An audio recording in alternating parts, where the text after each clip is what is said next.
Oggi vi facciamo vedere come si smonta la porta del vostro forno.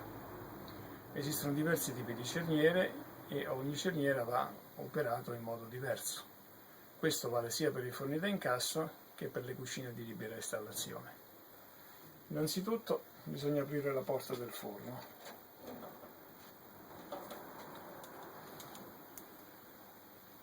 Avvicinandoci alle cerniere bisogna alzare questo cavalletto fino a fine corsa, sia a sinistra che a destra.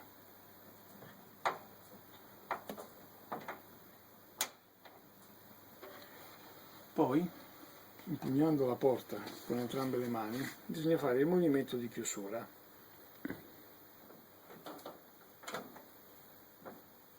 Quando sentite l'impedimento, dovete ancora continuare nell'operazione di chiusura, facendo un sollevamento della porta, le cerniere si sganciano dalle loro sedi.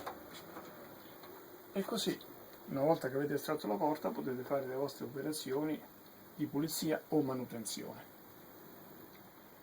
Per riposizionare la porta nella sua posizione basta fare l'operazione contraria, quindi inserire le cerniere nelle apposite fessure, poggiandole sull'apposito supporto e riportando con le mani a posto nella posizione originale i due cavalletti sia a sinistra che a destra e richiudere la porta. E qui l'operazione è completata. In quest'altro modello di forno invece si procede come poi abbiamo proceduto col forno chiaro che abbiamo visto prima. Bisogna sempre alzare questi due cavalletti fino a fine corsa e fare sempre la solita operazione di chiusura e un pochino di sollevamento verso l'alto e l'esterno, e si riposiziona facendo il movimento contrario e richiudendo i due cavalletti. In questo modello vi facciamo vedere invece che è necessario innanzitutto procurarsi due chiodini come questi o due piccoli tondini metallici, i quali, una volta aperta la porta del forno, dovete inserire in questi forellini sia a sinistra che a destra.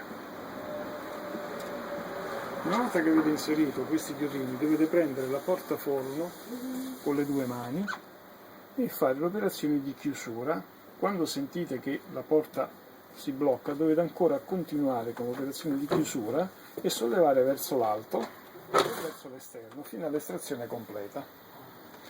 Una volta eseguita l'operazione di manutenzione e pulizia, con un movimento contrario riposizionate la porta nella sua sede e così, togliendo i due chiodini che avevate precedentemente inseriti, potete liberarla e chiuderla. Come avete visto non è un'operazione difficile, basta un pochino di pazienza, non serve nessuna attrezzatura particolare e magari aiutatevi con il libretto di istruzioni del forno dove queste indicazioni ci sono scritte. Bene, per ora vi saluto e ci vediamo al prossimo filmato. Arrivederci.